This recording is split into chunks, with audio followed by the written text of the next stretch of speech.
विश्व गुरु वारिस की जय हो, जय हो, जय हो। प्रेम और मानवता मानव जाति में दिखाई देनी चाहिए। मानव जाति में हिंदू, मुसलमान, सिख, बौद्ध, जैन, यहूदी, ईसाई, पारसी आदि हैं। सब अपने अपने धर्म से पहचाने जाते हैं। मानवता मानव का धर्म है। पहले सभी मानव हैं, इसलिए मानव जात के हित की बात होनी चाहिए। किसी एक धर्म विशेष की बात नहीं करनी चाहिए। भारतवर्ष के संविधान की प्रस्तावना और अनुच्छेदों के अनुरूप आचरण होना चाहिए। मानव जात की मूलभूत आवश्यकताएं भोजन, आवास, कपड़ा, शिक्षा, स्वास्थ्य तथा सुरक्षा है। किसानों, मजदूरों, गरीबों और कमज़ोरों के आय व्यय के विषय में बात की जाए। उनकी परेशानी को दूर किया जाए। मानव को मानव से प्रेम हो। प्रेम संदेश को जन जन तक पहुंचाना साधु संतों, गुरुओं, पीर, फकीरों और सूफियों का काम है। देखे पंडित साधु जोगी संत साधु मलंग, प्रेम की भक्ति एक न पाया औघट चार अलंग। औघट पूजा पाठ तजो लगा प्रेम का रोग, सतगुरु का ध्यान रहे यही है अपना जोग। दया बराबर धर्म नहीं, परपंच बराबर पाप, प्रेम बराबर जोग नहीं, गुरु मंत्र बराबर जाप। पाखंड, आडंबर, अंधविश्वास, धर्मांधता और अज्ञानता दूर करना साधु संतों, गुरुओं, पीरों, फकीरों और सूफियों का काम है। इस ज्ञान से तो अज्ञान भला कि बिगड़े सगरो काम। औघट व ज्ञान और है मिलत है जैसे राम। गुरु हमारा एक है, वचन हमारा एक, करेंगे सेवा एक की, गुरु जो राखे टेक। विश्व गुरु वारिस ने प्रेम और मानवता का संदेश दिया। आपने हर एक को ऐसा मंत्र दिया कि उससे सब एक सूत्र में बन सकते हैं। आपने फरमाया जो रब है वही राम है। इस संदेश में एक अस्तित्व के लिए रब या राम का संबोधन है। रब रूहों की रूह है, राम आत्माओं की आत्मा है। अपनी आत्मा को पहचानो। मैं कौन हूँ, मैं क्या हूँ, मेरा उद्देश्य क्या है। वह अस्तित्व जिसकी ज्योति हर जगह है। हृदय में ज्ञान रूपी दीप और प्रेम रूपी दीप जलाओ। ज्योति से ज्योत जलाते चलो, तभी विश्व से अंधकार मिटेगा। धरती अत्याचार और अन्याय से भर गई है। अत्याचार और अन्याय को मिटाना सत्ताधारियों का कर्तव्य एवं दायित्व है। सत्ता की कुर्सी हथियाने के लिए नफरत और बैर का बीज मानव जाति में बोना कदापि ठीक नहीं है। विश्व गुरु वारिस ने 15 साल की उम्र में लगभग 1835 में देश विदेश में भ्रमण किया और बिना धर्म परिवर्तन किए करोड़ों मुसलमान, लाखों हिंदू, हजारों यहूदी, ईसाई, पारसी, सिख आदि को मुरीद किया। और सभी का मार्गदर्शन किया। अगले ज़माने में मुसलमान फ़कीरों के साथ हिंदुओं की श्रद्धा होती थी और हिंदू मुसलमान फ़ुकरा को अपने दुर्वैशों से ज़्यादा अदब की निगाह से देखते थे। मगर हाजी साहब के ज़माने में हिंदुओं की आस्था कम हो गई थी और ऐसा कोई फ़कीर हिंदुस्तान में के मुसलमानों में न था जिस पर आम गिरवैदगी हिंदुओं को हो। हाजी साहब ने अपने बर्ताव और बातनी असर से उस कमी को पूरा कर दिया। आपने कसीर तादाद में लोगों को मुरीद किया, इनमें कौम जिन भी थे। आपने अपने मुरीदों में से कुछ को अपना निस्बती एहराम यानी हज की वर्दी प्रदान किया। वह मुरीद वारसी एहराम की वर्दी धारण करके आपका फ़कीर कहलाया।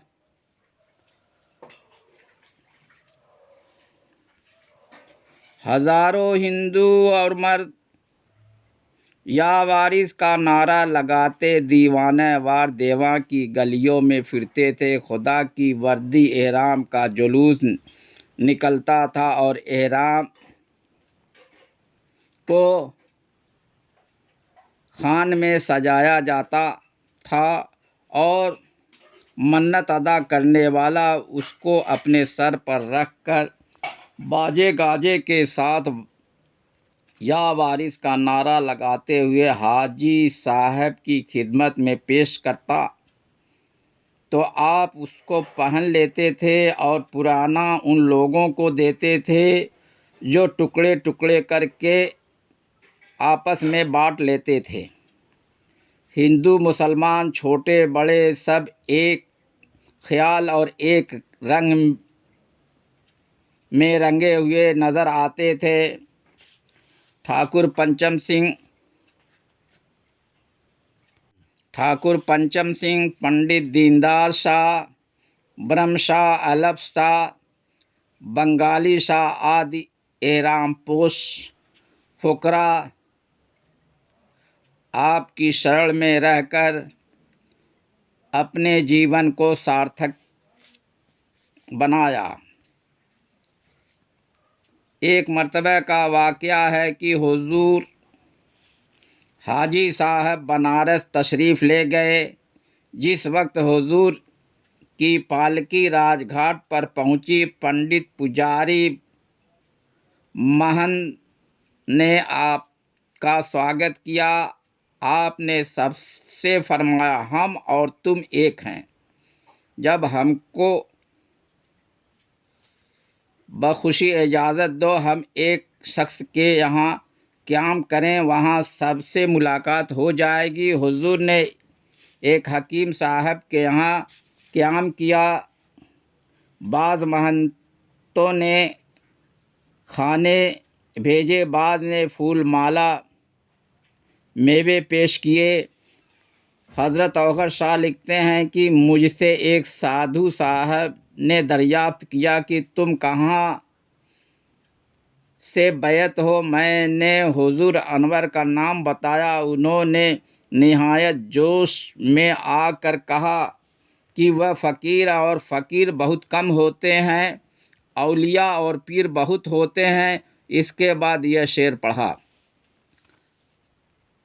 हद टपे तो औलिया, बेहद टपे तो पीर, हद बेहद दोनों टपे, उसका नाम फ़कीर।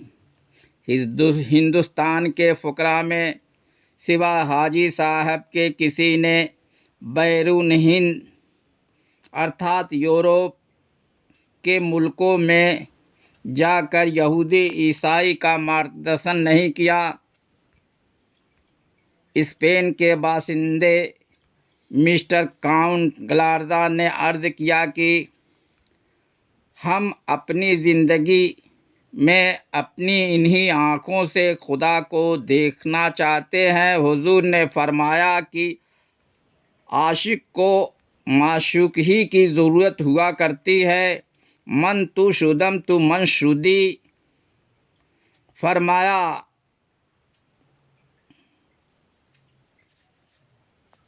हम तुम एक जगह होंगे, खुदा दूर नहीं है। जाओ, तुमको तस्दीक नहीं हुई है, तस्दीक हो जाएगी। तस्दीक का अर्थ साक्षात्कार ही है। साक्षात्कार कराने वाला सतगुरु होता है। हमारी सांस और सूरत का साक्षात्कार भी सतगुरु ही कराता है। गुरु अर्थात मुर्शिद एक ही अस्तित्व के दो संबोधन हैं। हुजूर अनवर की मोहब्बत का दम सिर्फ मुसलमान नहीं, हिंदू, पारसी, यहूदी, ईसाई, सिख सभी भरते हैं। रूमी शाह साहब, विलायती शाह साहब, अब्दुल्ला शाह साहब हुजूर अनवर के फ़ुकरा एहराम पोश यूरोपियन थे।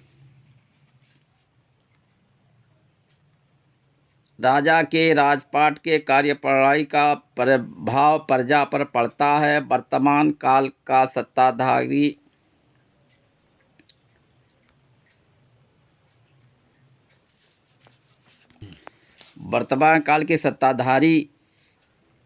के राजपाट की कार्यप्रणाली का प्रभाव जनता पर पड़ रहा है।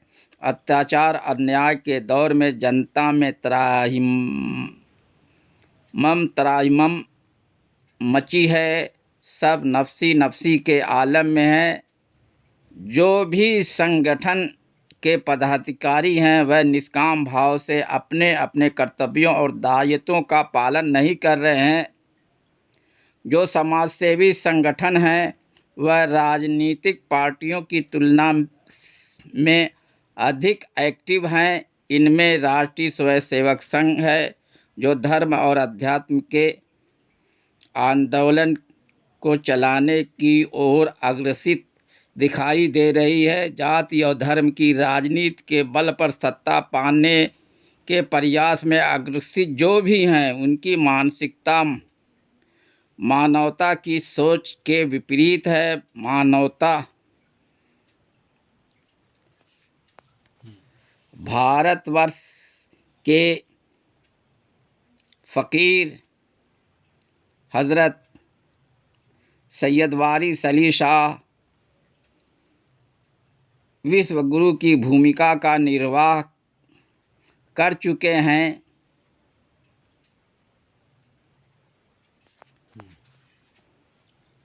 मानव एकता का नारा देने वाला ऐसा होना चाहिए जिसमें मानवता और अध्यात्म भरा हो। चित्रकूट में हिंदू एकता महाकुंभ का आयोजन किया गया। यह आयोजन आने वाले समय में कितना सफल होगा यह तो वक्त बताएगा, मगर शांति और सहिष्णुता की विरासत को छोड़ना शुभ संदेश नहीं है। बैरिस्टर असदुद्दीन अवैसी ने मुस्लिम एकता के बल पर चुनाव में कितना सफल होंगे यह समय बताएगा। बैरिस्टर असदुद्दीन अवैसी जिस फ़िरका में है वह मौलवियत का पक्षधर है। इस्लाम में 72 फ़िरका जो है वह नारी है जिसमें हसद और नफ़रत है। इस्लाम में एक फ़िरका नाजी है जिसमें हसद और नफ़रत नहीं है।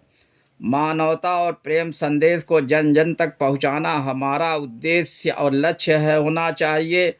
मानव को मानव से प्रेम होना चाहिए, तभी शांति और सहिष्णुता का वातावरण बन सकता है। विश्व गुरु वारिस ने यह संदेश दिया, जो रब है वही राम है, जो मस्जिद में है वही मंदिर में है, नाम का फ़र्क। खुदा आसमान पर नहीं, हम तुम में छिप कर सबको धोखे में डाल रखा है। बस एक सूरत को पकड़ लो, खुदा मिल जाएगा। हमारे यहाँ मजूसी ईसाई सब मज़हब वाले बराबर हैं, कोई बुरा नहीं है। किसी मज़हब को बुरा न कहो, क्योंकि उसके मिलने के रास्ते बेशुमार हैं। बाबा आदम की विरासत बाबा शीश को मिली, वही विरासत बाबा नूह के बेटे को मिली।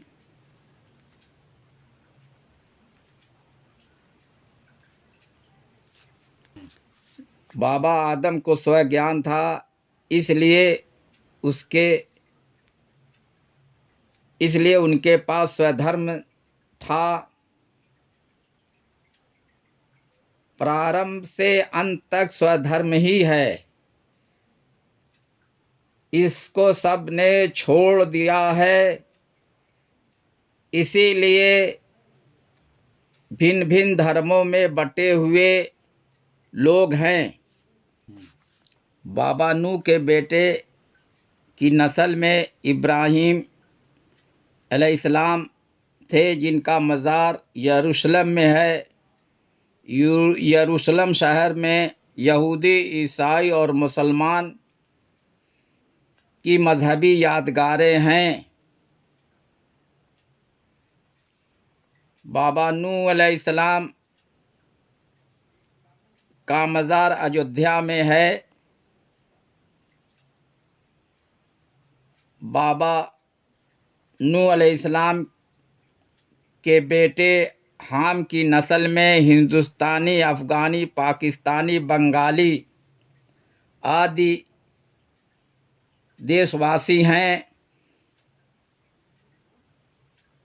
बाबा नूह के बेटे शाम की नस्ल में अरबी और यूरोपीय हैं।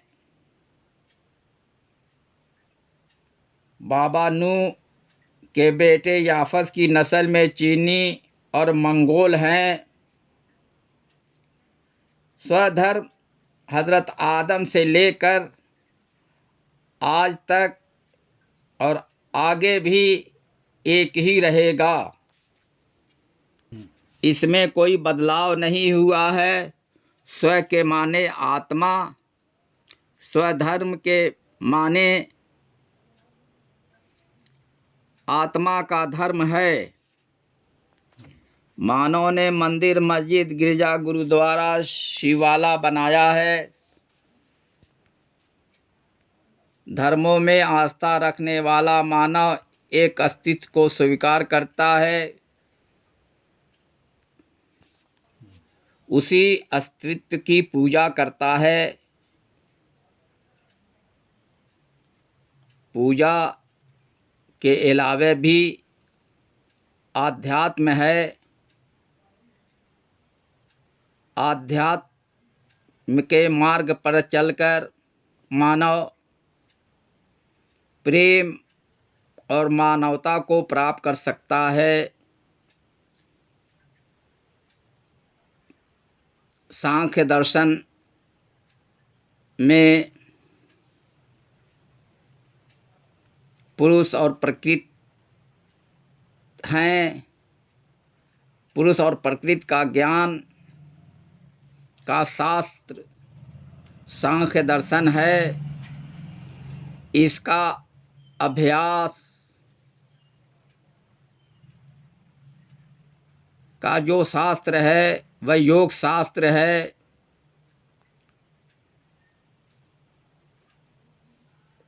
योग में इंद्रिय वृत्तियों का निषेध है। योग की शिक्षा कुरान में भी है। लल तनालुल बिर्र हत्ता तुनफिकू मिम्मा तुहिब्बून में योग की शिक्षा है।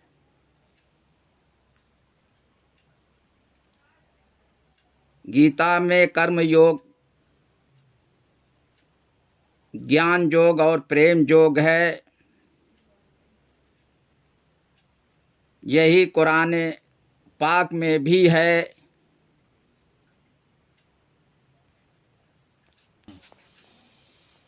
देहधारी आत्मा देह धारण के पहले आत्मा थी और देह छोड़ने के बाद आत्मा रहेगी। आत्मा चेतन है, आत्मा प्रकाशक है, आत्मा अविनाशी है। देहधारी आत्मा विदेह की अवस्था को प्राप्त होती है तो अपने मूल स्वरूप पर होती है। देह मात्र साधन है। आत्मा देह के वशीभूत होने के कारण अहंता और ममता में फंस गई है। आत्मा का शरीर से अपनत्व पैदा होना अहंता है। आत्मा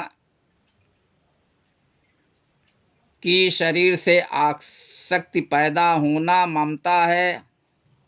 आध्यात्म वह मार्ग है जिस पर चलकर विदेह की प्राप्ति होती है। आत्म मंथन से आत्मा में स्थित होती है। यह योग मार्ग से होता है।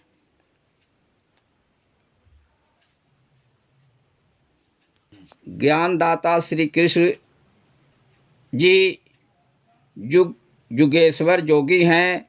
गीता श्री कृष्ण जी के मुख कमलों से निकली वाणियाँ का संकलन है। वास्तविकता यह है कि उसका बीज रूप ब्रह्मवाणी है जो अव्यक्त है, और जब